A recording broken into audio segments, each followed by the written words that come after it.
and welcome back to Timeless Tales. I'm so excited to be back. It's been a crazy several months teaching school with my kids because I'm homeschooling on top of a rental house that we had to borderline flip to get it sold, and it's been kind of crazy over in my end. So hence why it's been quiet on the videos, and I am sorry about that. I really do enjoy sharing these books with y'all, and I've actually gotten some time to read some amazing ones that I'm also excited to come and share with you guys even more. So I'm back. Hopefully we'll be back. Hopefully I'll be doing about one video a week is my goal. Because like I said, I really do want to share these books with y'all, and it's really exciting when I get a comment like I did on my Nutcracker video, thank you, that you picked up the book because I recommended it and you loved it too. So that made my day, I'm not gonna lie. Anyways, so back into book reviews because that's why I'm here, or partly why I'm here, I know it's a couple months late, but back in May, I of course did a Mother's Day tribute video with the moms in books, and honestly, I thought it just right to give dads their credit as well, because yes, moms are amazing, but so are dads, and I got lucky with an amazing husband of my own and father of my kids, and that's why I'm kind of wearing this, because it was my birthday present from him. But it's also Iron Man, another awesome dad, and I'm hoping y'all have seen Endgame. If not, oops, sorry. Anyways, I'm not gonna spoil anything else, I promise, except for I will tell you some awesome books with dads in them. Are you ready? All right. So for starters, I'm going to do some of the ones I did for my Mother's Day because they have both moms and dads and were really well done for both sides of the aisle, as it were. And this one, we're going to start off with The Last Autumn Fairy by Brittany Fichter.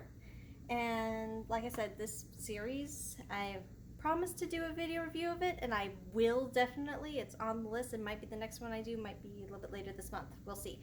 But this whole series was amazing, and Peter as a father in this book is really well done and really heart-wrenching, and you're just kind of like, oh, dad. He's a good dad, and in a great way, and it's really well written, and just that heroic, what you imagine a husband and father to be. And that's Peter in this series, when he's not being a little idiotic. I'll be honest, a little bit of idiocy, but it makes the story fun. Anyways, Last Autumn Fairy, great read, and great dad. And then we have The Governess of Penn Hall. I'm pretty sure I did this in my Mother's Day one, but like I said, we've got Jack. Wait a minute. Jack, who is very surprised to find himself the guardian of his nieces and nephews after he hadn't talked to his brother for a very long time. But he really rises to the occasion. It's one of the most beautiful, beautifully written man stepping into the fatherly role. Like, just, he embraces it. It's not a reluctance. It's all right, I'm doing this. And it's really well done. So, Father's Day, Governess of Penn Hall. This one is by one of my dear friends, Swept to Sweet by Heather Manning. She's a wonderful author friend of mine. And this one has Caspian. I remember the correct name this time. If you watch the other videos, I actually do a video review of this book and the rest of the series, and I might have mixed up some of the names. Sorry. Anyways, Caspian is a father in this one, and it's a beautiful way to see he's captain of a ship, but still tries to find time to be a dad, and it's really well done, and of course the journeys and all that fun stuff. So to see by Heather Manning. All right, we're going to another one I've recently reviewed, and that is An Hour Unspent by Rosanna M. White, and this one follows Barkley, which the whole series is about orphans that banded together more as siblings than anything, but Barkley really is more the father figure of the whole group, and he really takes that fatherly role in this book as they find a couple new ones to join their little family. And he's a good guy. He's just one of those guys that just loves people and loves to take care of his family. Very protective, very caring, and it's a beautiful look. And this time he finally gets his story in this book, which is why this book is awesome. An Hour Unspent by Rosanna White. Check it out. Check out the whole series, actually, because it's good. All right, so I have Carrie Taransky, the governess of Highland Hall, and much like the governess of Penn with Hall, it involves a governess coming in, but this time it's, one second, William. William has children and then two sisters that are younger, and he's widowed and trying to care for his family and a little lost, but he really does have a good heart and tries, and you really see a great development with him becoming the real patriarch and father figure in this book. So Carrie Taransky, governess at Highland Hall. Check it out.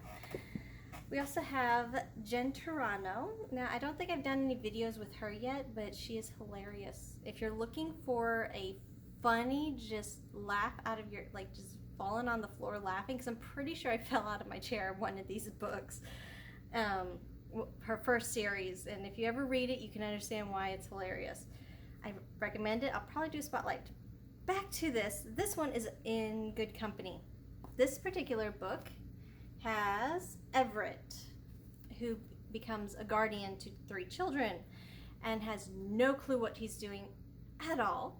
And then you have Millie, who is hired as the governess, and she just loves kids, but she is very unconventional for New York Victorian society.